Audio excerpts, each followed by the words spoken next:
Greetings everyone, and welcome to a very special video edition of Tales from the Parts Pile. This one's going to be a little different because in this case, it's not things that are from my pile. These are things from somebody else's pile of junk that was in their basement. My buddy Nathan's parents were cleaning out their house, and they found a whole bunch of old computer stuff from the late 90s and into the early to mid 2000s. So we'll dig through the box here and see what we've got. So, right now, we'll start off with, looks like some RAM. Take it over to the bench here. First up, focus, there we go.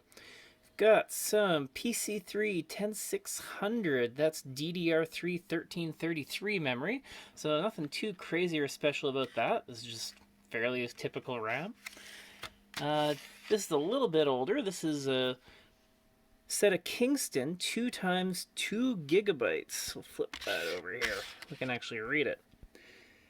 And this is DDR2 800. So this was fairly high performance stuff back in the late 2000s or so on the Intel Core 2 and the AMD Phenom 2 era. So I don't need this, so it's probably going to end up getting recycled or given away to somebody or sold super inexpensively. Head back over to the box, and we'll see what we get next. What's in the bag? Ooh, this is something that any kid who grew up in the 90s is going to probably remember from their high school computer lab. This is a Logitech scanner that was actually a handheld scanner, the Logitech ScanMan. So this, you can actually see the lights for the scanner and then the little CCD sensor that's in there.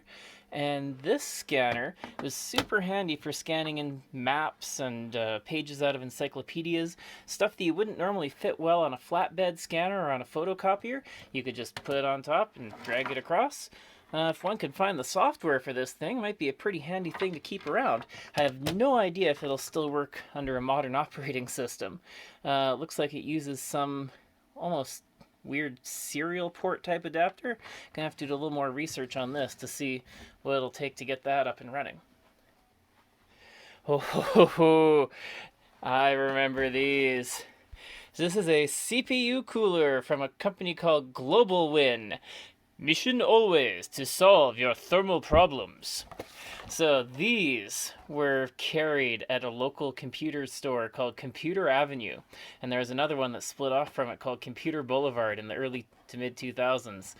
And yeah, those stores specialized in selling parts that were, well, more expensive than you could find if you were ordering them online. But at the time, a lot of people, especially in Winnipeg, weren't aware of stores like NCIX or Canada Computers that would let you order stuff in, or if you didn't have a credit card and couldn't do the online ordering, then you were stuck with whatever they had at Computer Avenue. So they specialized in carrying slightly gray market imported stuff. Hoo-hoo, that is a CPU cooler. It looks like it's straight from the AMD Athlon or Pentium 3 era.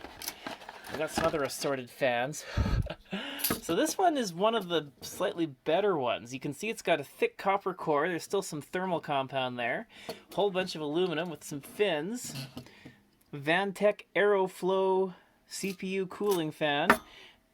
Tiny little fan. These things would run at full speed all the time and just scream. So yeah, don't miss these at all. But this is still a useful thing for cooling an old computer. Oh, what's this in the box? Still a little tube of thermal compound. Oh, man. I have no idea if this is still good anymore. For CPU cooler used. Yeah, no, I'm probably not using that stuff. It might still be good if it hasn't dried out completely. And we got a tiny little 60mm fan. Again, probably another little screamer. These little guys. Oh man, look at the connector on that thing. Tiny little 3-pin. Might have had some support for fan control, but gonna have fun plugging that into a motherboard header at the time. And we've got a thin, low-profile AMD fan of some kind off of a smaller cooler. I'm guessing off of something like a K6-2, something around that era. So we'll dig through the box. We'll see if we find anything else that goes with this. All right, so we'll put you back in here. Heading back to the box, we got something heavier here, labeled miscellaneous parts. These are always fun. So let's crack this open and we'll see what we got inside. You get another box top. Yay! I kind of like these little pin etched numbers on these. I don't know why, but they always just seem so much better than printing on a piece of cardboard, or so much more clever than printing on a piece of cardboard or scribbling on it with a Sharpie. So off you go, over there. Inside the first anti-static bag, I think I know what this one is, because it's about the right size to be something kind of special. Ooh. Friends, this is a 3DFX Voodoo 2 card. It looks like it's the Diamond Multimedia Monster 3D 2. So let's see. You can see the trio of 3DFX chips on there. There's the GenDAC digital analog converter, and also handles this. I think it handles the switching between your normal video card and the 3D accelerator. And if we flip this over, let's see if we can get some more info of the part number here. It's Monster 3D2 8 meg, so it's not one of the more rare 12 meg cards, but these things are still in demand for retro builds. These are a really special card. I have another one of these from Creative Labs, and so we're going to be definitely getting a Tales from the Parts Pile article about that. And their cat, Taika, decided to come by and say hello. And he is a very good kitty, but he's also kind of a chaos monster. So, go put this back in its anti-static bag, and then we'll move on to the next thing. So next up in this little mini box out of the big box, we've got, looks to be a sound card of some sort. You can tell by the different colored audio jacks that are on it. Cat likes the crinkly bag.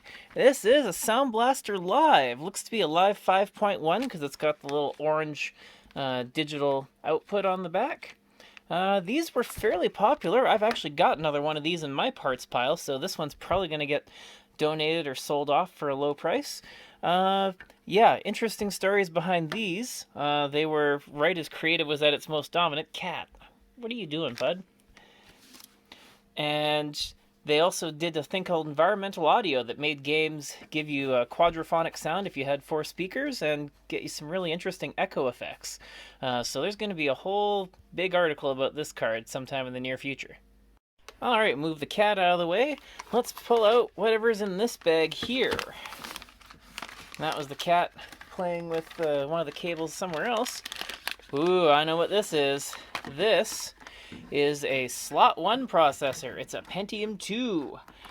And it looks like from 2/3/98. So not sure if that's February 3rd or March 2nd. It looks like it's a Pentium 2 233.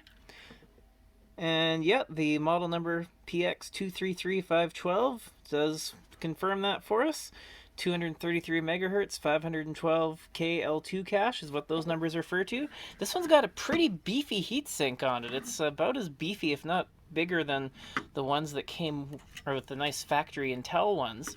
Yeah, not entirely sure what the story is behind this one or what computer it came out of, but these were super popular around like 1997, 1998.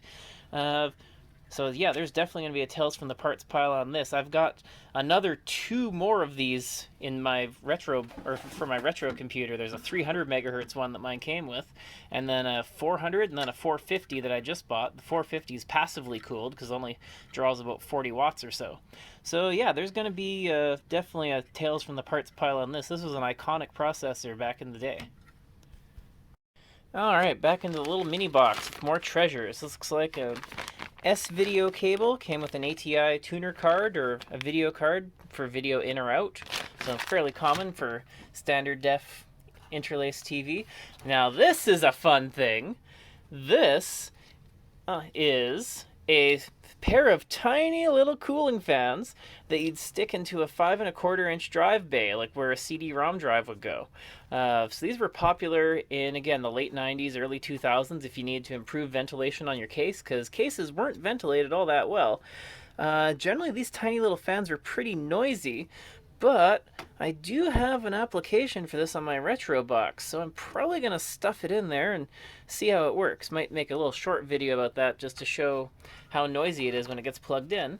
You can see a spot here to plug it into the power supply with this plug right here. And then there's an extension so that you don't lose a plug to power a CD-ROM drive or a hard drive. So that's going to be pretty fun. Got a CD audio cable that goes from a CD-ROM drive or DVD drive to a sound card. So got piles of those already. And looks like a phone cable here. Remember hardline telephones? Oh, this is the cable you need for it. I'm not going to lie, I don't need one of those, so that's just going to end up going to the cable pile. What on earth are you?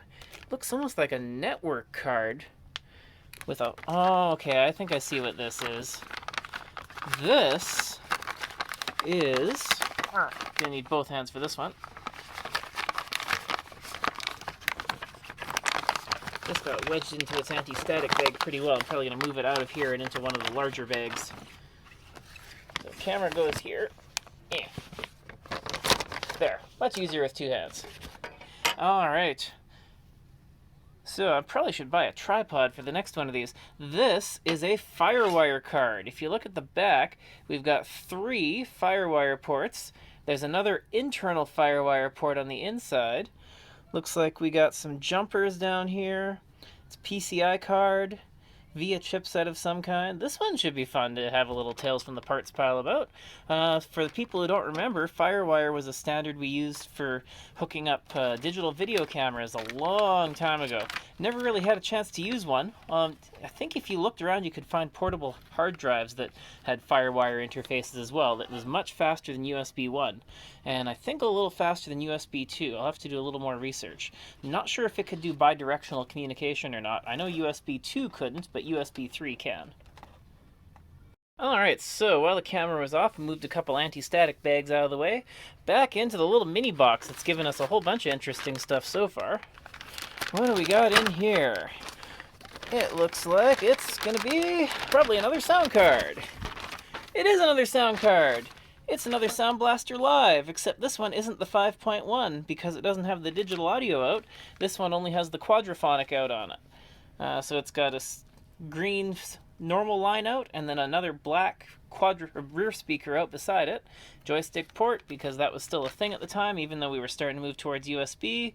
And again, you can see very similar chips as what we had on the other Sound Blaster Live. So these things were super common because they were affordable and gave you decent quality sound. They had some real weird quirks though, so those are definitely going to be showing up in the more formal post about these cards. So now I've got 3 of these friggin' things in the house. So 2 of them are definitely going to be up for sale or up for grabs. Alright, we're getting to the bottom of this box of goodies. Even more anti-static bags. Those are always handy. A couple little Ziploc baggies.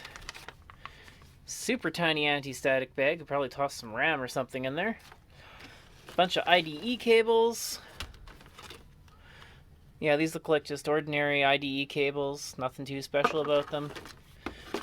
This one's a little unique. It's a Ultra DMA cable. You can see if I put it side by side with a normal IDE cable, you can see that the wires are much thinner on the Ultra DMA one because there are twice as many wires, because it was meant to transfer data more than 3 times as fast. Whereas you were limited to 33 megabytes per second on the UDMA, it was up to 100 megabytes per second on an Ultra 100 drive that needed an Ultra 100 cable. You can actually see that the end of the connector here has 1 pin in the middle that's all solid and blocked off, whereas the normal one doesn't. All the pins are completely hollow. So it keeps you from plugging an Ultra DMA cable into a non-Ultra DMA drive, because it would just go bonk, bonk, bonk against that 1 pin. So that does it for this tiny box. Alright, so we repacked that smaller box of miscellaneous parts and stacked some of the other stuff on top of it. Let's head back to the big box and see what we grabbed next. This is a Logitech TrackMan. So this is a trackball with 3 buttons on it. The comfortable, high-performance stationary mouse. These were more popular around the Windows 3.1 era. People like to use these because they're a little less strain on your hands and on your wrist than using a mouse. So you'd get a different type of repetitive strain injury.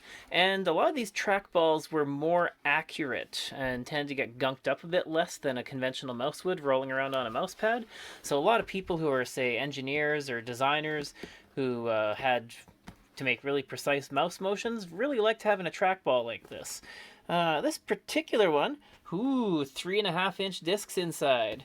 7-day-a-week product support, 3-year guarantee. I think we're well past that era, because given by that Logitech logo in the corner, this is definitely pre-2000 and pre-late 90s. The Trackman 2. And if you want, you could order in for 5.25-inch discs if you needed them, if you had a really old machine. This is from 1993. Ooh, we're going to have some fun cracking this guy open in the future. So this will definitely get its own separate post and maybe its own little unboxing video. Move that to the side. All right, what's in this tiny box? Made in Taiwan. It says SCSI card. Let's open it up and see if that's what it actually is.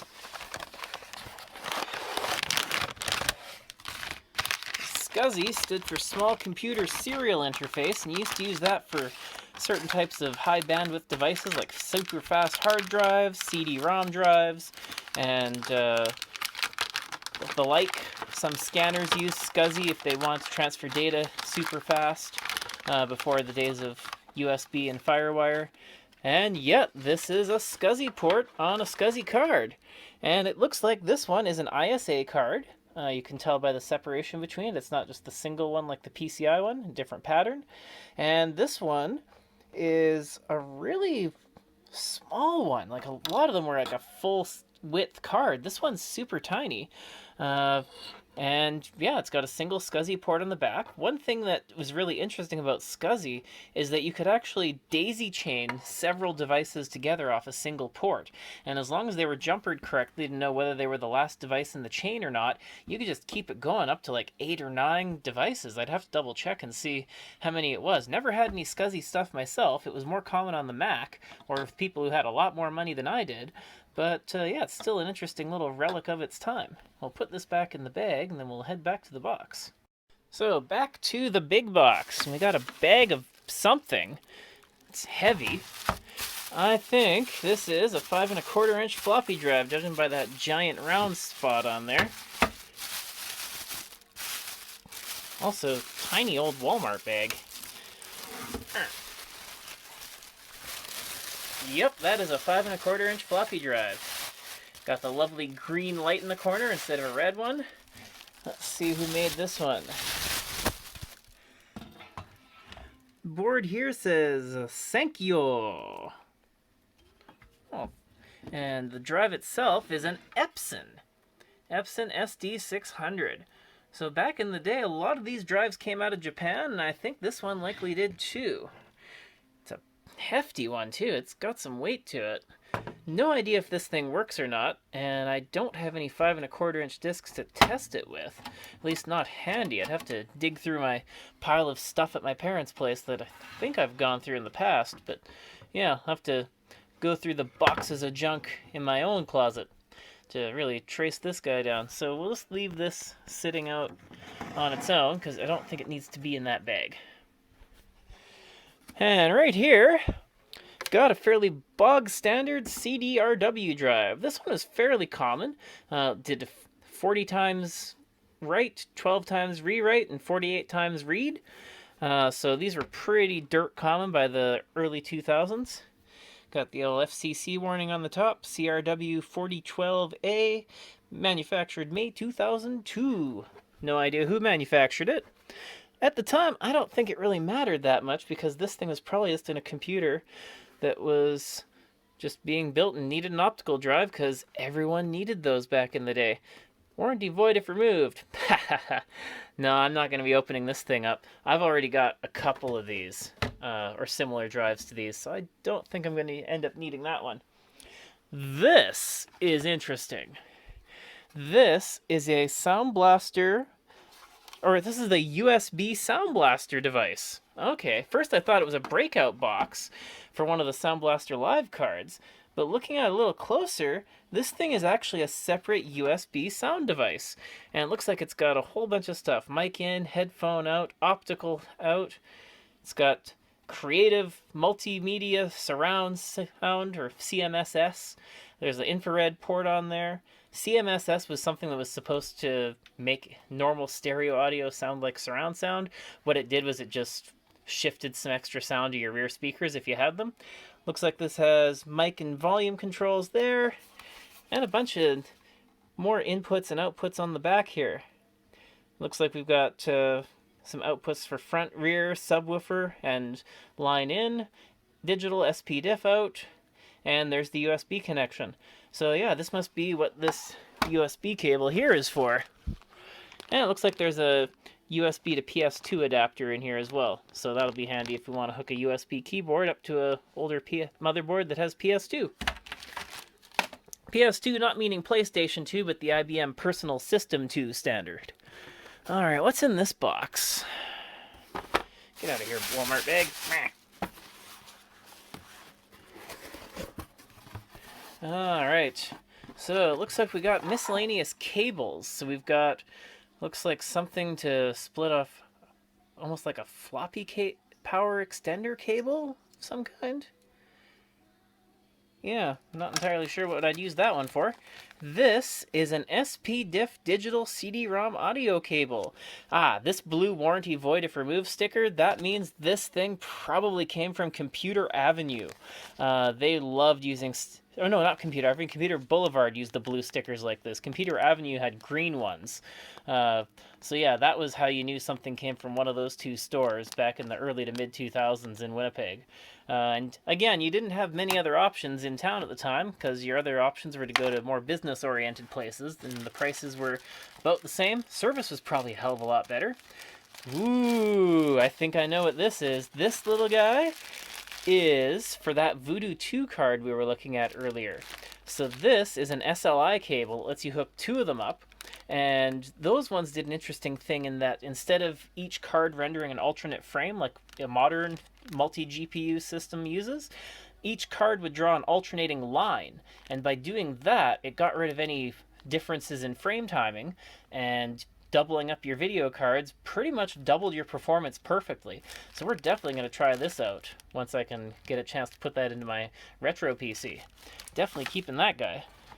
We've got a floppy cable with both the card edge and the pin type connectors. Looks like another floppy cable. A whole bunch of cables. Cables. Any type of old ribbon cables I would want. Another CD-ROM audio cable. Very happy I found that SLI connector. I was hoping there'd be one of those in there.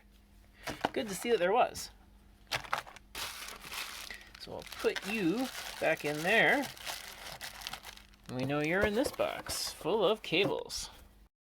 Back to the big box. We're starting to run out of things. What's in the black box? PCI to Fast SCSI host kit. Someone must have had some SCSI stuff. Designed for Windows 95. It cost $100 back in the day. Not sure where this one was from, but it's from a company called Techrom. Supports ASPI managers for DOS, Windows, OS2, and NetWare. Windows, SCO Unix, OS2, Linux, FreeBSD. How many of these things do we not use anymore? That's a good question. And there's no SCSI card in here.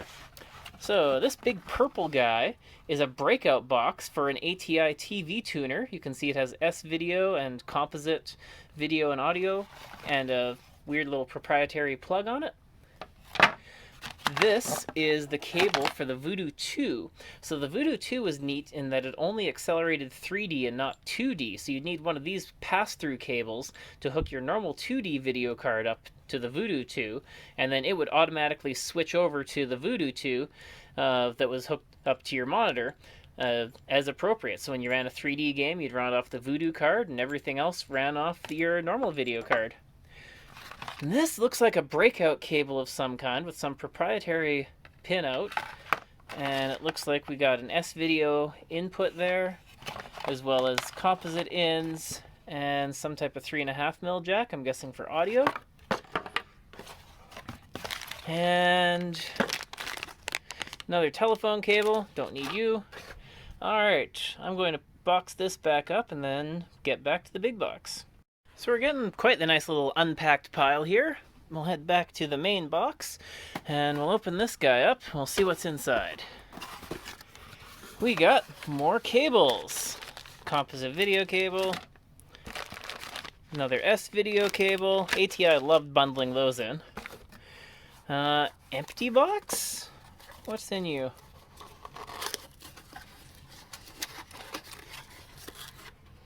Empty box! Big box full of air. We've got a Powered by ASUS sticker. Powered by ASUS logo symbolizes the epitome of world-class engineering, technology, and quality. Well, they still make a good motherboard, and they kind of always have made a good motherboard. I'm not one for sticking motherboard stickers on my computer. This looks like there's a bracket for an AV input or an S-video type input on the back of your computer. So I'm guessing that's meant to hook up directly to one of those ATI capture cards that doesn't seem to be in the box yet.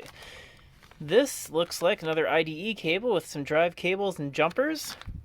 Yep, Ultra DMA cable. You can tell by the connector. It looks like this one's got the extra wires, but it's not actually got the blocked off pin. Okay, so this one can be used with either an older drive or a newer Ultra DMA one. Got various front plates for a case. Ooh, nice little back expansion slot covers. These look like drive rails. I'm not sure what case they're from, but drive rails could be handy. And we got some chunks of steel, front pieces. Might end up using those for another project that's unrelated to computers. And what's this here? Antec outside. Ah, someone must have had an Antec case. So instead of Intel inside, Antec outside. Wow! Barf, barf, barf, barf, barf. Dad jokes aplenty. So we'll just stuff all this back in here. Won't take long. It goes in nice, easily. Yeah, so that's, again, marginally useful. I might steal a couple of the slot covers out of there. That way I don't have to dig through my own pile of junk. What's in this box here? No labels. It's always fun. We've got, this looks like extra USB ports. So it looks like there's a couple headers here. USB and USB/MIR from ASUS. This is like a little daughter board. And it looks like a normal USB header on the top. So you probably hook this up to a USB header on the motherboard, I'm guessing.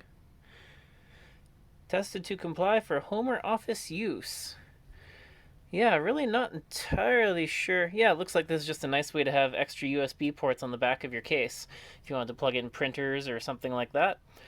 This is back in the day before we had USB ports commonly on the outside of a case or on the front. Now this looks intriguing. Looks like it fits in a socket 7. Intel Pentium. Which Pentium is it? I think I might need 2 hands for this.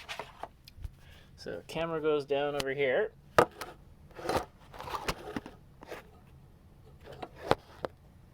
There we go. After some technical difficulties by needing 2 hands, we've got an Intel Pentium. How fast is she? Pentium 100 megahertz. Back in the mid-90s, this would have been quite a nice little processor to have. Let's see, built in Malaysia. Copyright 92 and 93, because that's when Intel made the Pentium architecture, but this chip was made well after that. This has been like 1994, 1995 probably. I can take a look at the actual production numbers once I get a chance to look at them. I'll find out when it was actually made, and I'll probably definitely do a Tales from the Parts pile on this, because these were the CPUs to have back in the day. If you wanted to have good performance when everyone was starting to get multimedia computers.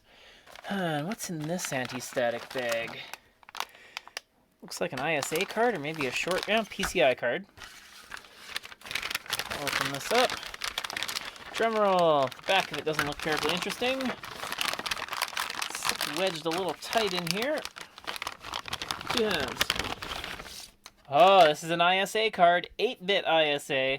This is a CH Game Card 3 automatic. I had one of these.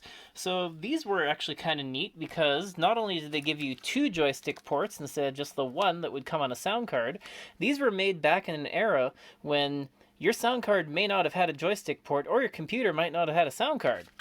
And so this device was also a neat thing because if you had an old game that was meant to run on the original IBM PC, then they were often locked to run at around 4 or 8 megahertz, 4 or 7.4 megahertz, depending on whether you had a PC XT or not, Mr. Fancy Pants.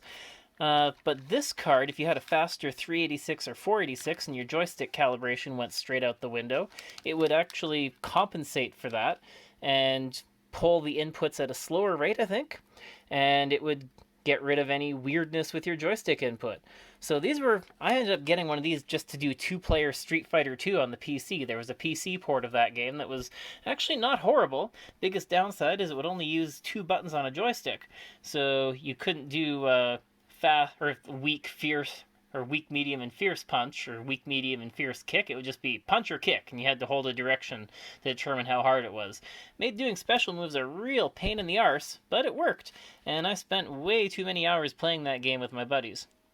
We've got more anti-static bags in here. It looks like 2 more. And this is... what on earth is this? Sound Blaster Live Value is what it says on the anti-static bag. I don't think that's what it actually is. Off you go.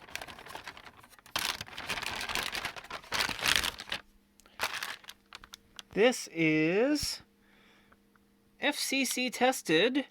Something tells me it's a communication card of some type. I don't see a port on the back. Big port on the side. What the hell are you? Fab number, serial number, and part number. Might have to do some searching on the internet to figure out what this thing is. Might have to look based on the chip. Initio. Yeah, I'm guessing it's... oh, it's a SCSI card. SCSI connector. Durr. It's right in front of me. Alright, so yeah, this is another internal SCSI card. Yeah, so looking at the interface here, this would likely be just like I said, most SCSI cards are much wider than that first one we looked at. So whoever had this before must have really had some SCSI crap that they needed to run. Probably an old backup drive or something. And yeah, they were very happy to have it. So yeah, another SCSI card. I'm probably not going to be using that for anything because I don't have any SCSI devices, but I might keep one of the 2 in case I ever do. That way I can actually fire them up.